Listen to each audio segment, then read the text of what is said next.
We are all a work in progress, especially when it comes to our careers. As a student myself, I know the path ahead is not always clear, and that's what makes it yours to shape. I'm Jay, and this is Careers in Progress, where I chat to people across industry, alumni, and the world of work to break down how careers actually come together so you can feel more confident shaping your own path.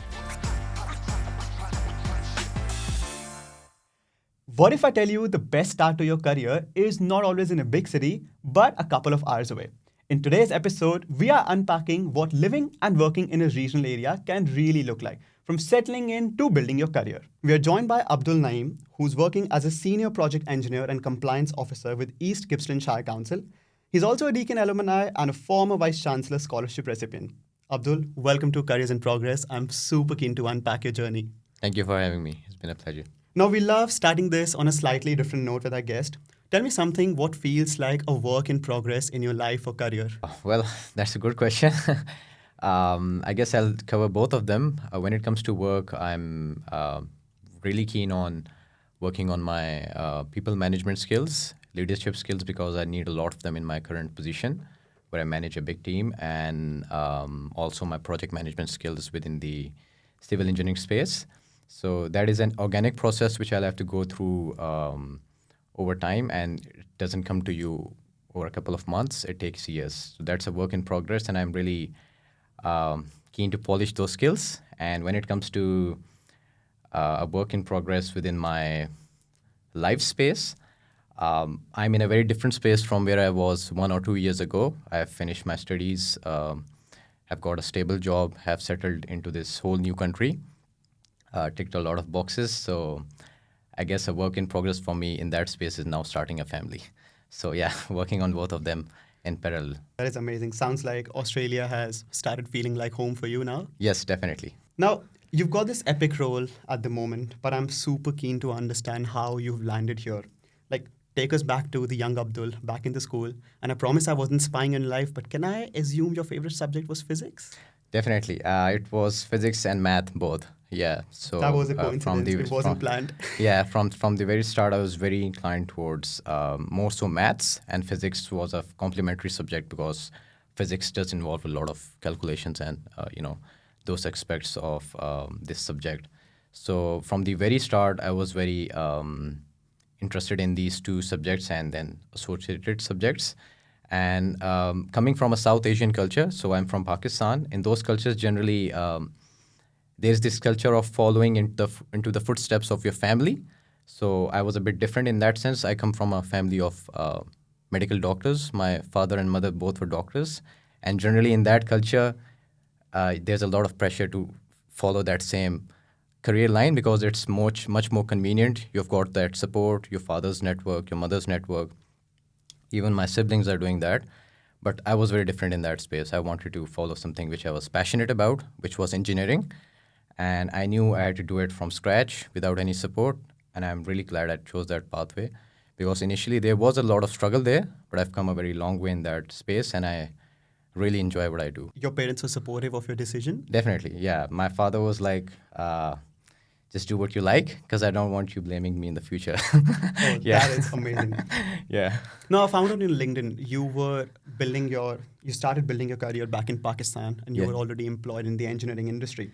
And suddenly there's a plot twist in the story. You packed your bags and hey, welcome to Australia. Yeah. Now, tell me more about the moment. What sparked that moment of studying abroad? Was Australia always a part of the plan or you planned to go somewhere else?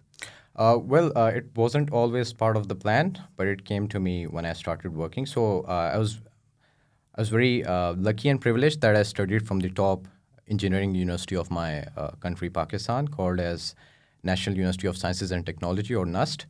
So that was the best uni I went to. So there was no better place to go. So when I finished my studies, started working in the industry, worked for almost 1.5 years. I always have this drive to do more than I have. And I was like, I definitely wanted to do my postgraduate study. And I was thinking whether to go to the same university or maybe take a step further, go abroad, expand my, horizon or my exposure, and get those engineering studies or skills from a developed country such as Australia or any other European country. So that's when I started looking for options abroad.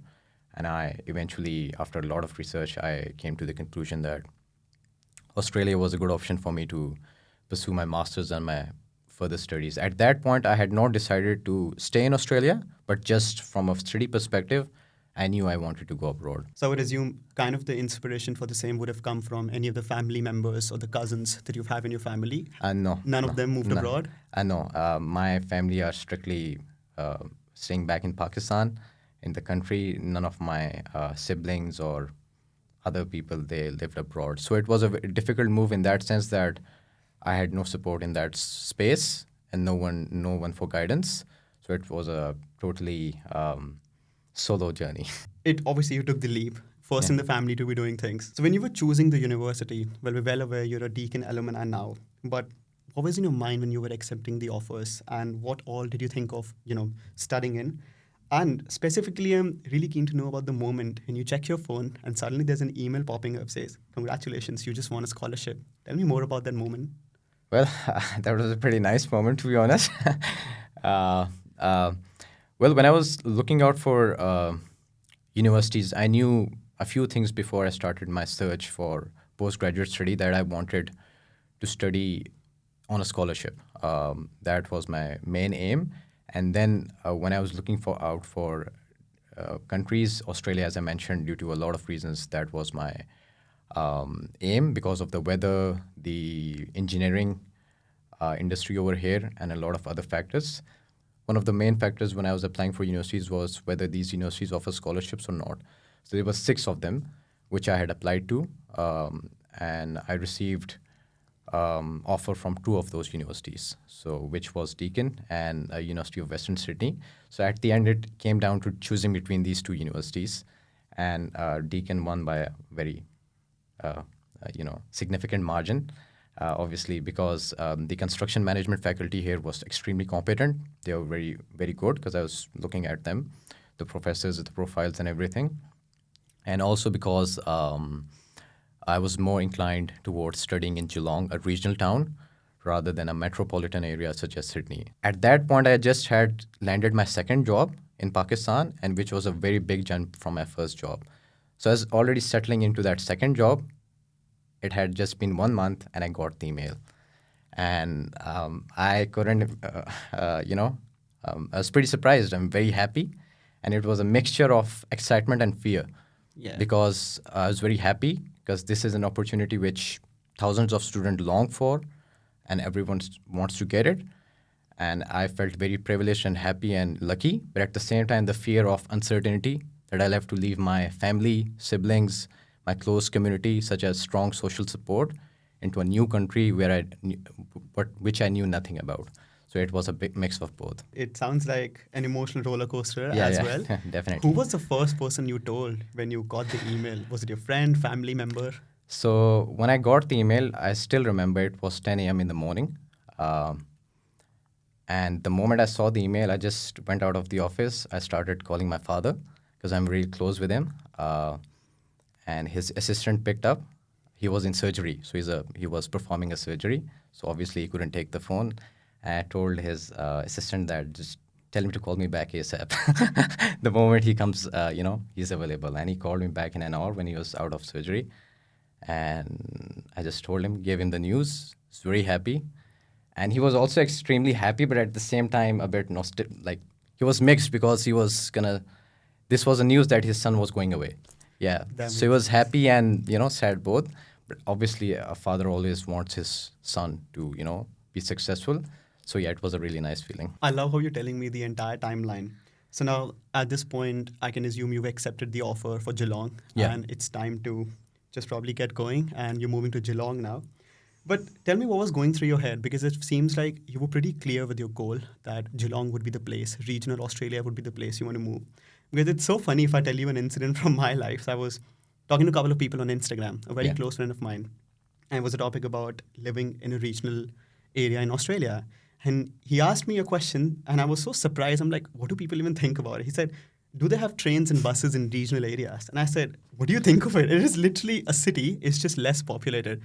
But yeah, going back to the topic, like, what was the move? What was the move like? What was the feeling like moving to Geelong? Like, do you think, is it as remote as people make it sound like? No. I mean, I would say Geelong wasn't very different to me from a city, because I did see watched a few videos on YouTube on Geelong, because I like do my research before I go to some place, and it felt like a city. It had trains, public transport, very well developed. I mean, it had two campuses of Deakin University, so obviously it was pretty well advanced in that sense. There was a big South Asian community, different communities, a lot of jobs.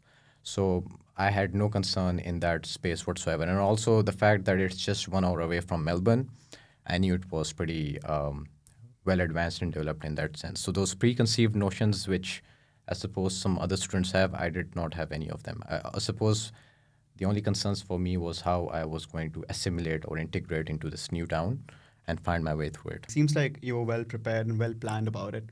Now, before moving to Geelong, did you connect with any potential students, any potential people on possibly LinkedIn or any social media to actually get some real world insights of what the life in the city is like? So I remember when I was back in Pakistan and accepted the offer, I attended one of the orientation sessions um, by Deakin University. It was online. They had sent us a link, and I just watched this session, a 1 or 2 hour session. They were giving us guidance about things you need to be keep in mind as an international student when you're coming to Australia or Geelong. Now, I'm really keen to know, were there any like expectation versus reality moments as well that you were expecting something out of it, but it did not really go what you thought? Yeah, so when it comes to that, my mind works in the way that I don't remain very optimistic. I always play out the worst case scenarios for myself.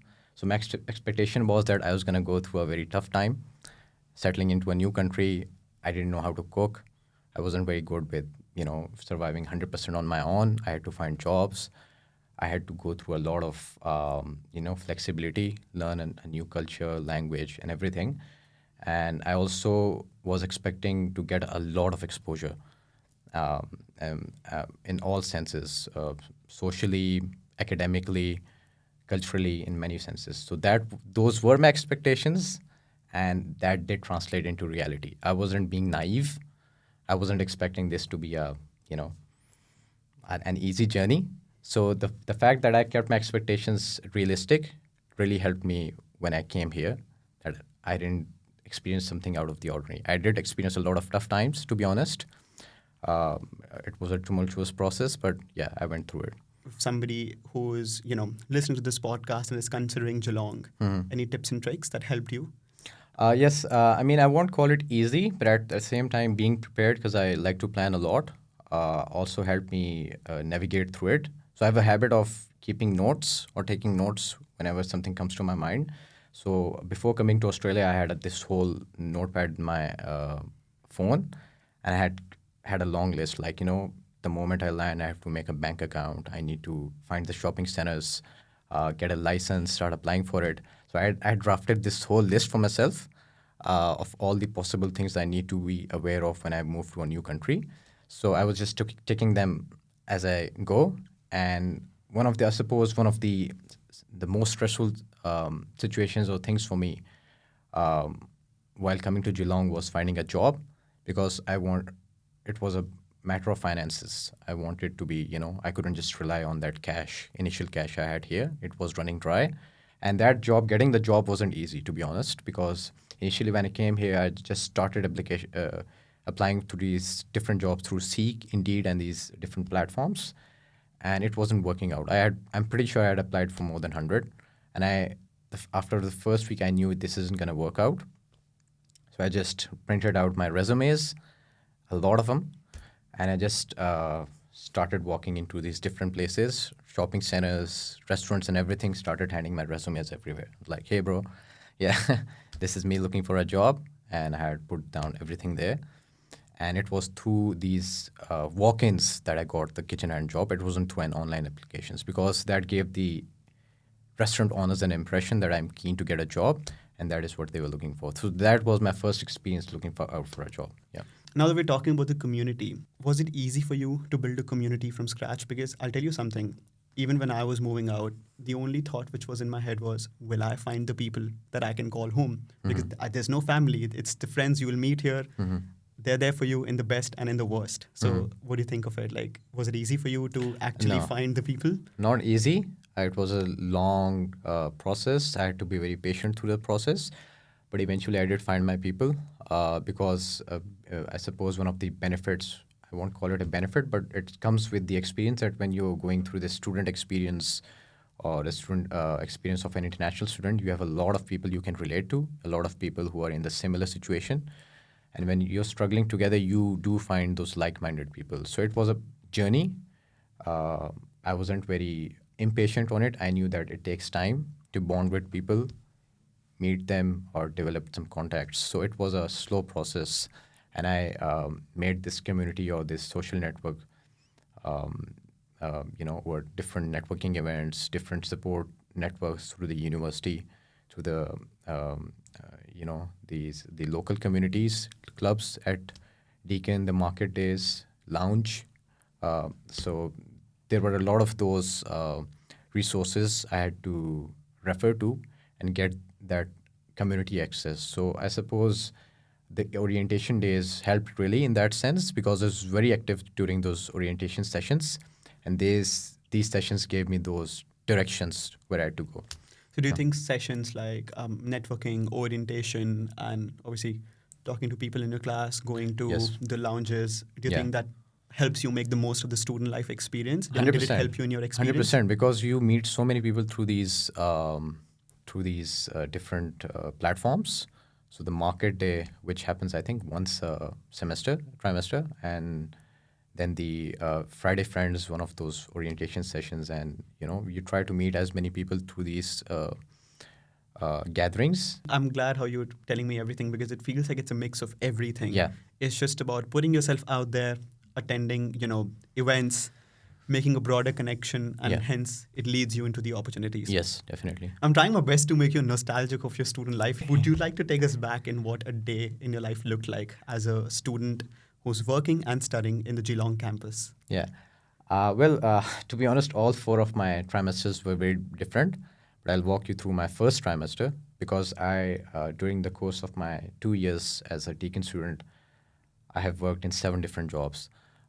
And part of that was paid internships, then my retail job, hospitality job, then working as a career ambassador. But from my first trimester, just a brief overview. When I was working as a kitchen hand, I had to work 3 days as a kitchen hand, and essentially that took up all 3 of those days because every job is different in the way of, in the sense of working hours. So that place, my working hours were from 12 to 3, then there was a 2 hour break, and then 5 to 9:30. So that pretty much took up my entire day, and the rest 2 or 3 days I had to go to uni, obviously for my classes. So I did not attend any single class online. I'm more of an in-person type person who likes to attend those classes in person. I cannot do online studies.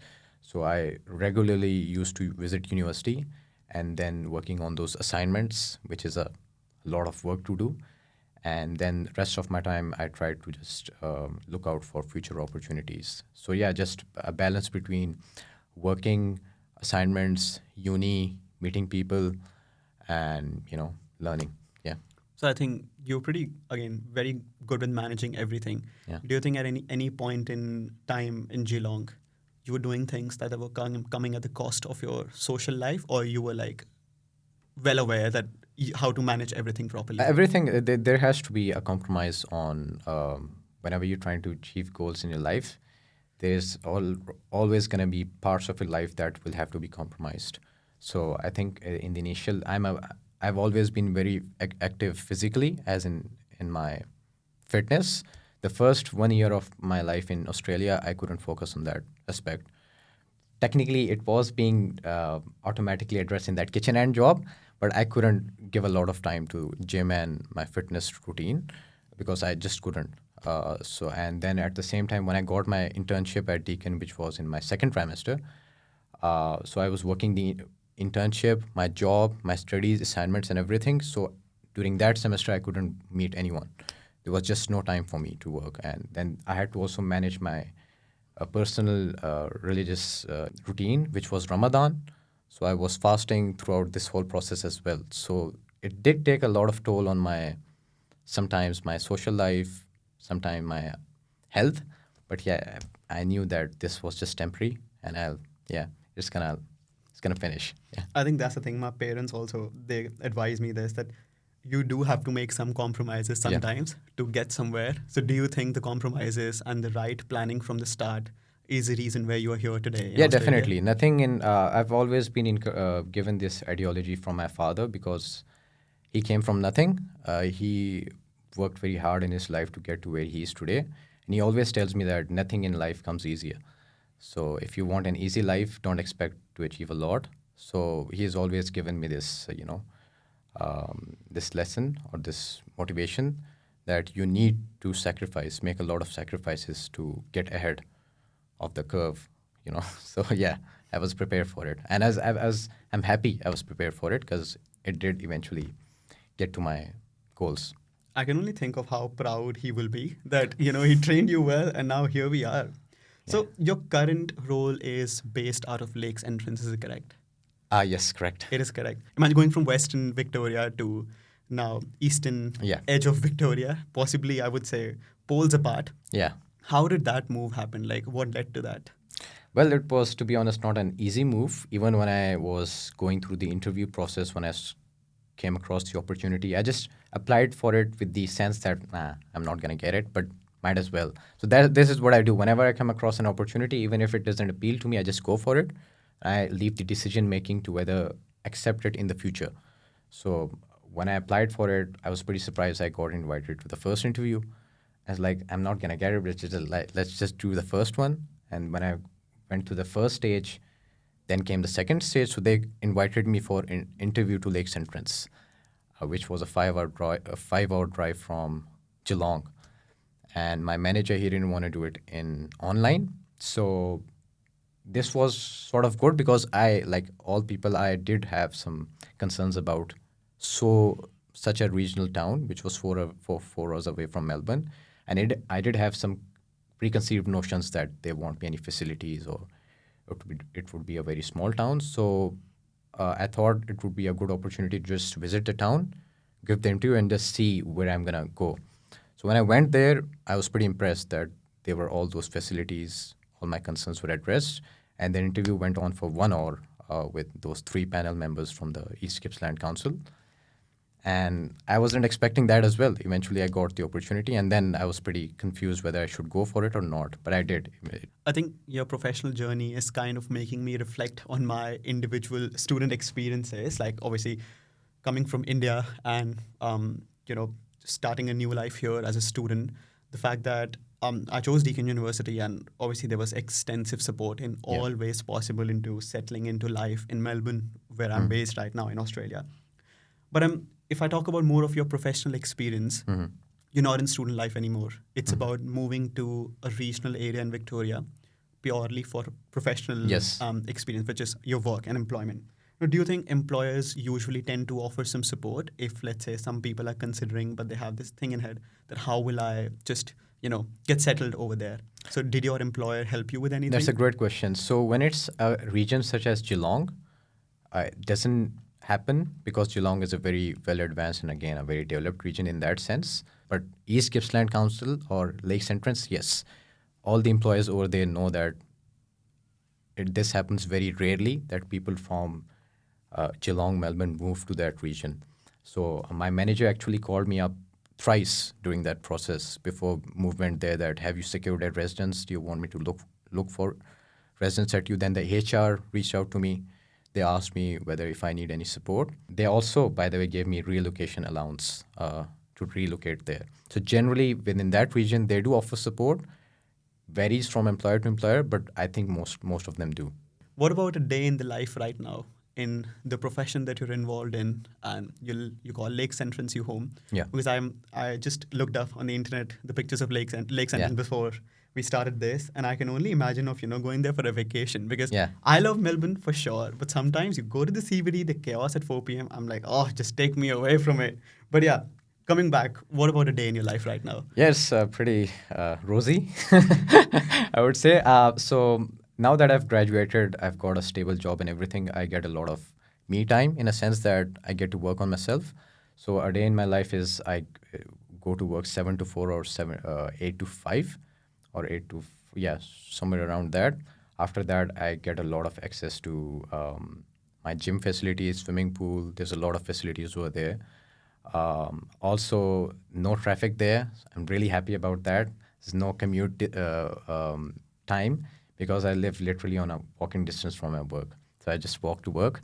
And yeah, also, I do a lot of reading right now because I met a lot of successful people during my student life through different networking events, and I've observed that they have a very unique mindset. I used to ask them questions, how do I get there? And they used to recommend me reading. So I'm reading a lot now, working out, and on the weekends, I just travel. So it's a mix of everything. I keep myself very busy. I'm glad that you are enjoying the experience and you Yeah. love your workplace. Tell me something which is the real highlight or the joy of working at, East Gippsland Shire Council. I think the highlight for me is the work culture. It's a very big team. East Gippsland Shire Council comprises of 600 employees. So it's a very big team. A lot of engineers, IT people, maintenance crews, all sorts. So I get to meet all of these people not only at work but at home as well. And there's a lot of cross collaborative culture over there. You meet across these different teams. You have a lot of support. And then we also do inter cross council collaboration as well. So last week we traveled to Latrobe City Council, then to Wellington Shire Council. So this work culture over there, the support network, and this encouragement of coming forward and asking questions, and the support network around it. This has been a great highlight for me because I was expecting, considering the uncertainty, I wasn't expecting an easy life, but the support network definitely helps you. Okay, next section is quite interesting. Now, I'm going to throw a few hot takes at you. Okay, you ready for it? Yeah. And that is about studying and working regionally. You have to give me your thoughts about it. Okay, sure. Hot take. Regional living is isolating for young people. Thoughts? Yes and no. Depends on the person. If you're a person who does not struggle to connect with new people, then no, it's not a struggle. But if you do struggle, if you're an introvert, you struggle connecting to new people, I think it could be isolating. Hot take. Career progression is slower outside of metro areas. Thoughts? Again, yes and no. If you're at the early stages of your career progression is more fast in regional areas because they're more open to graduate roles, more open to entry-level roles and people who lack experience. But once when you've done those first 10 years of your life, there's a ceiling over there, then you have to move to metro if you want to move further. So again, it depends upon which stage of life are you in. Right. Hot take. Regional work is just a stepping stone to the city. Thoughts? Again, depends on the person. It is a stepping stone to the city if that's your long-term goal. So to be honest, if I had applied to any councils within Melbourne or developed areas, I wouldn't be getting a position because the competition there is really tough, whereas the competition in regional Victoria, it's a bit less competitive. So getting roles over there is easier. So yeah, you can think of it as a stepping stone if your long-term plan is to move back to Melbourne. Okay, that really helps. Now, to wrap it up, if you were to describe your journey in regional Victoria in just one word, okay, we'll stick to one word. Okay. What would that be? Roller coaster. That is amazing. Yeah. All right, this is honestly one of my favorite parts of the episode. We are jumping into the Ask Me Anything segment. So ahead of this episode, we asked you on our Instagram stories what you want to know about studying and working regionally. And I'm here in the studio with Abdul to unpack the questions without any gatekeeping and just real and honest advice. Now, Abdul, are you ready for it? Definitely. So a student has asked us, it's a small question, but I'm hoping it's a big one to answer. How to find a job in a small town? Well, if we're talking about small towns, we could be either talking about Geelong or Lakes Entrance, but depends on which region you're in. You can start with different job boards such as Seek, Indeed, or for that matter, Deakin Talent. I remember I used to see a lot of job advertisements there as well. Or apart from that, on top of that, if that's not working out for you, for some people it does, and for some it doesn't. You can always do walk-ins to these different places you're interested in, or call them up, or try to meet different people through networking and ask for a reference. So it's a multi-pronged strategy. You need to try out all of them, and then eventually one of them works out. Now, there's another student that has asked us a question, and the question is, I really like the idea of working regionally, but I'm not sure about building an entirely new life. What would you like to say? I think it circles back to the conversation we had earlier, that if you want to achieve something great in life, it doesn't come easy. So, to be honest, it's not easy starting a new life in regional because you have to reset. I left my whole entire network in Geelong, all those students, professional networks, so many people I was very close with and had built an intimate community. It was a big sacrifice I had to make in order to move to East Gippsland. But I knew that in the grand scheme of things, that was a move necessary for my professional journey. So it's not easy, but I think in retrospect, in the future, you'll be thanking yourself for making that move. Yeah. That is amazing. Now we are almost at the end of it. Now, to finish it up, I would love to ask you for a recommendation that you would like to leave us with today, something that has helped you in your career or mindset lately. Well, don't be, I'll try to answer this as brief as possible. The thing which has helped me a lot during my journey in this country or my professional journey is don't be afraid of failures. I pride myself on failing so many times and just not letting it, deter me from my goals or from my pursuits. I think if you overcome that fear of failure, it's very easy to get ahead. Well, thank you so much. That is indeed very helpful. I'm really grateful for you for taking the time out today. And that's a wrap. Hopefully, this has given you a clearer picture of what working in a regional hub can really look like. Now, whether you're considering Geelong, Lakes Entrance, or anywhere in between, we hope this has given you the confidence to explore what's out there. Now, if you got something out of this, share it with a friend who may need it, and do not forget to refer to the show notes that will link you through to My Deakin Talent for more career resources. It is a goodbye for now, but not forever. And I shall see you in the next one. Bye for now.